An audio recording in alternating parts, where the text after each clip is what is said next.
Muchas gracias, presidenta.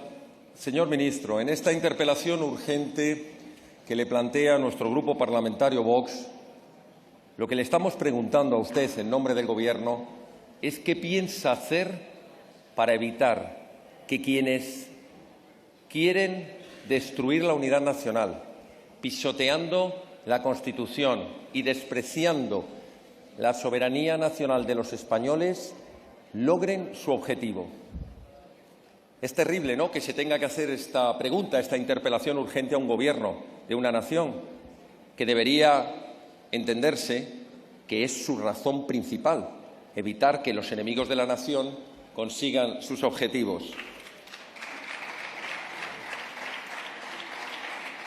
Pero ustedes, señor ministro, han venido cumpliendo a rajatabla la hoja de ruta marcada por los separatistas, por los golpistas, por los enemigos de la nación. Y lo han hecho desde el primer minuto, paso a paso, cesión a cesión. Nació este Gobierno de la gran mentira, del gran fraude electoral que fue esa traición y esa cesión que hicieron a los enemigos de la nación, traicionando a sus propios electores, a sus propios votantes. Cuando prometió el candidato a presidente en las elecciones, Pedro Sánchez, el que le ha puesto a usted ahí, que jamás pactaría con quienes tienen las manos manchadas de sangre, que jamás pactaría con quienes habían dado un golpe de Estado, quienes querían destruir España, y que jamás pactaría y no sería capaz de dormir tranquilo si pactase con aquellos de las cartillas de racionamiento, los totalitarios comunistas. Pero cedió para sentarse ahí, en el banco azul, y que usted se pueda sentar ahí.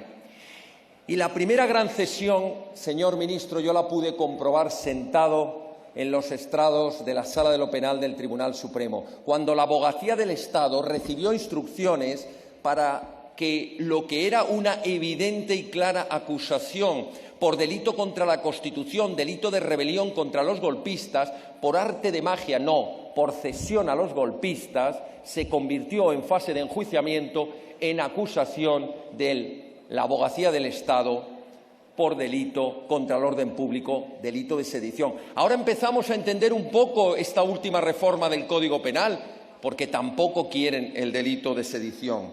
Y después, señor ministro, ¿después qué vinieron? ¿Lo recuerda? Después vino unas sentencias de la Sala Segunda y como no pudieron evitar esa condena, vinieron los miserables e indignos e injustificados, contrarios a ley, indultos para todos y cada uno de los condenados. ¿Recuerdan quién era el ministro de Justicia? Yo se lo voy a decir, el señor Campos. ¿Le suena? Es que es uno de los candidatos que ahora quieren poner en el Tribunal Constitucional. Señor ministro, seguimos hablando de cesiones. Luego vino las cesiones a los proetarras.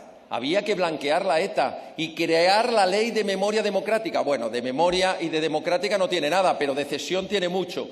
Cesión a la ETA para que escribieran el relato.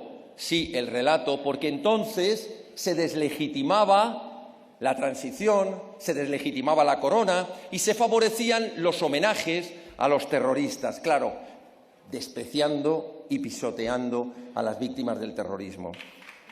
Luego vino, señor ministro, luego vino la cesión al PNV, ¿se acuerdan? A Bildu, a PNV, había que ceder las competencias penitenciarias para que esos informes de sanidad los pudieran emitir desde el propio Gobierno vasco. ¿Para qué?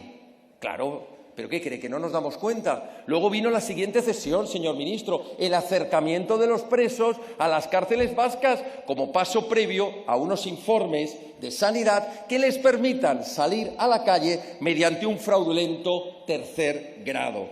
Señor ministro, luego vinieron las cesiones.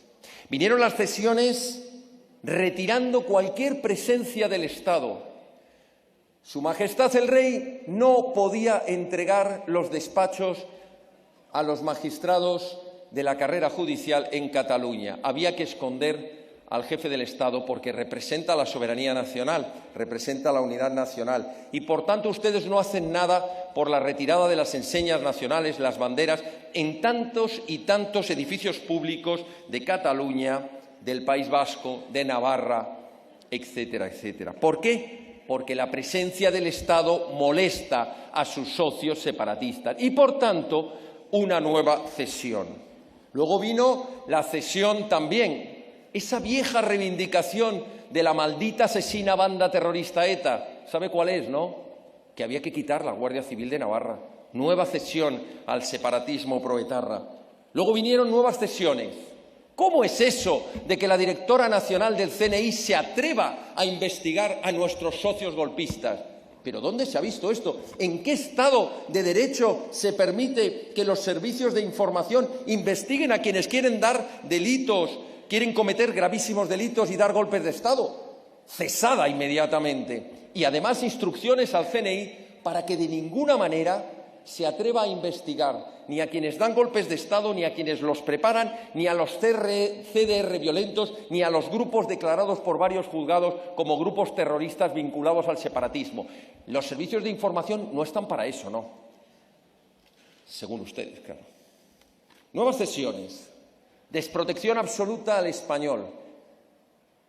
Por supuesto que la sentencia del Tribunal Supremo, que ratifica la sentencia del Tribunal Superior de Justicia de Cataluña, protegiendo a esa inmensa mayoría de españoles que quieren educar a sus hijos en la lengua vehicular materna, la lengua común, señor ministro, la lengua común, el español, al menos en ese miserable 25%, cuando sus socios desde la Generalidad aprueban ese decreto que impide la escolarización en español, ustedes no lo recurren, ustedes no hacen absolutamente nada.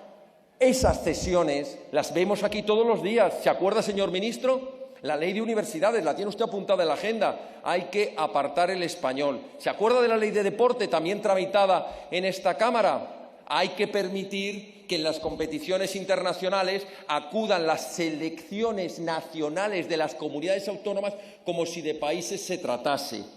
¿Se acuerda de la ley ferroviaria, también tramitada en esta Cámara? Es que podríamos enumerar todas las leyes, porque en todas está el tufo de la cesión a los enemigos de España.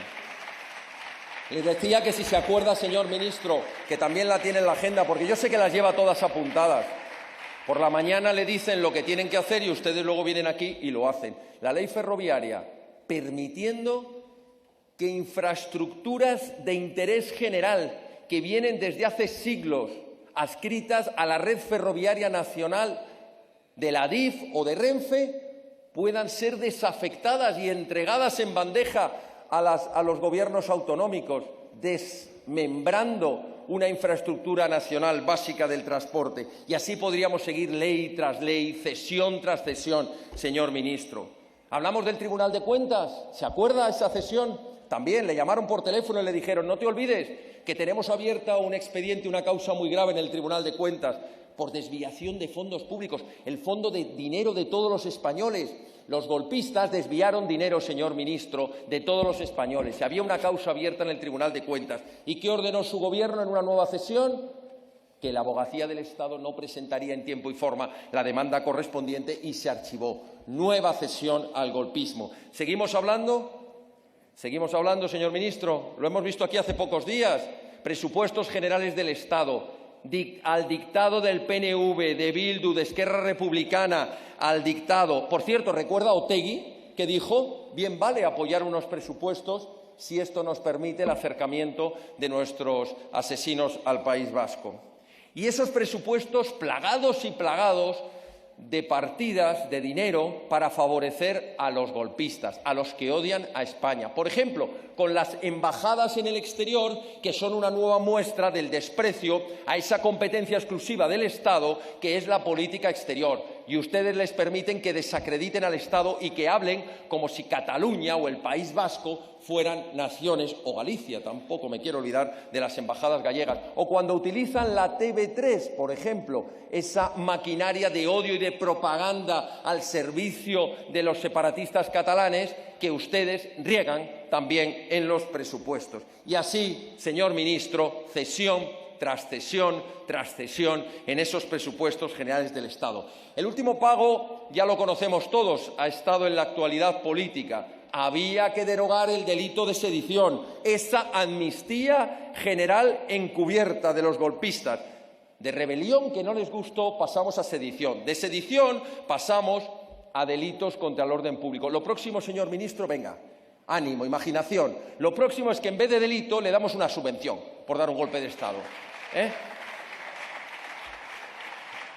Y por último, señor ministro, ríase, pero es que es la triste realidad de lo que están haciendo ustedes en España. Puede reírse y sonreírse. A los españoles no les hace ninguna gracia lo que están haciendo ustedes. Se lo digo absolutamente con pena. Mire, la malversación también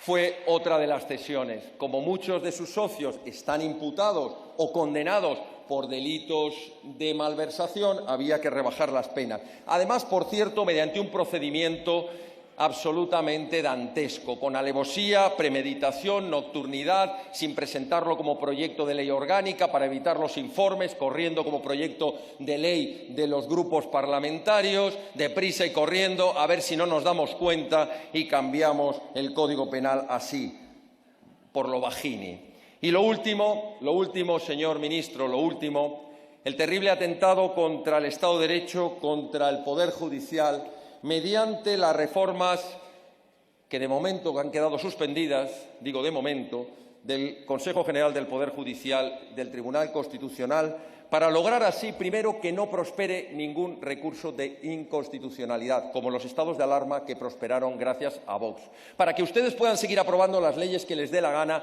sin que haya un Tribunal Constitucional que les ponga freno. Y quién sabe, señor ministro, a ver si estoy yo imaginando demasiado, para favorecer un referéndum separatista y que no haya un Tribunal Constitucional que lo declare inconstitucional. Termino, señora presidenta. Señor ministro, no le interpela Vox, le interpela el pueblo español y la historia. ¿Van ustedes a hacer algo para evitar que los golpistas, que los separatistas, que los que odian a España y quieren destruir la nación, la soberanía nacional y la Constitución logren sus objetivos, o van a continuar cumpliendo a rajatabla esa hoja de ruta que nos lleva al suicidio? Menos mal, señor ministro, que aquí estamos nosotros para denunciarlo y pronto en las urnas el pueblo español para ponerle freno. Muchas gracias. Gracias, señor Ortega.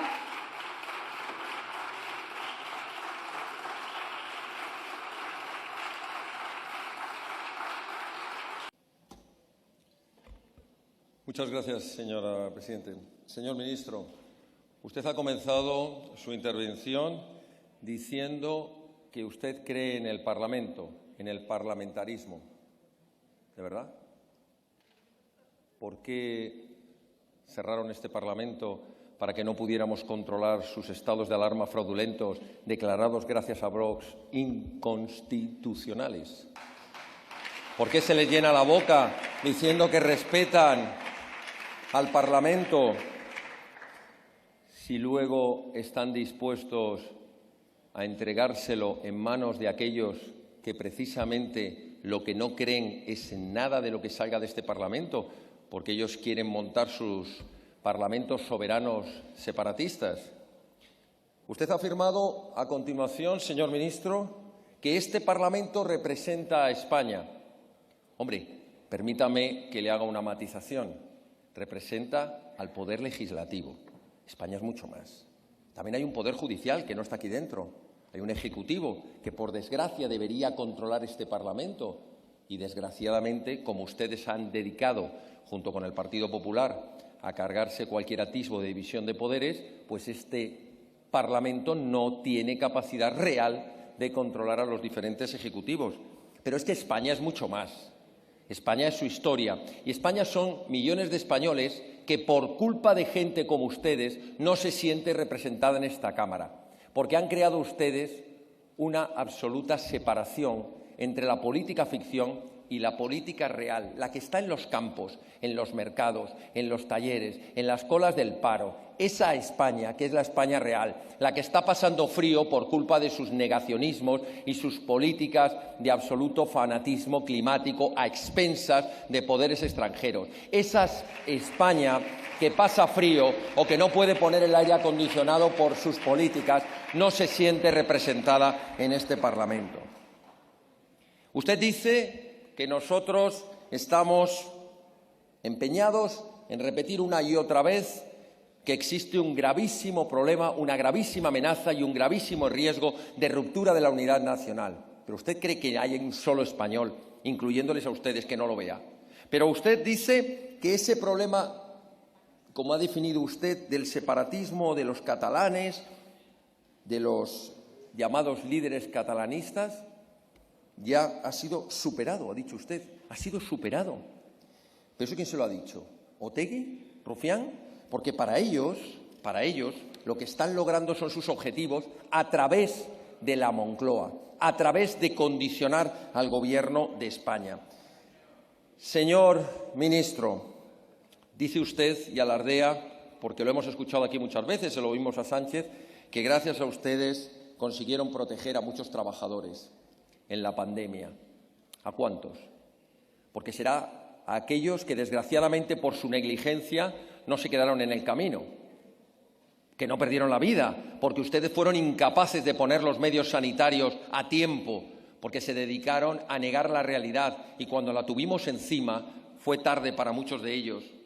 ¿Se refiere usted a los miles que perdieron sus trabajos y sus empleos por unos estados de alarma fraudulentos en los que ustedes les prohibieron poder ejercer su trabajo porque ustedes decidieron que solo unos determinados trabajos eran trabajos esenciales, como si el llevar el pan a su casa no fuera esencial para cada trabajador?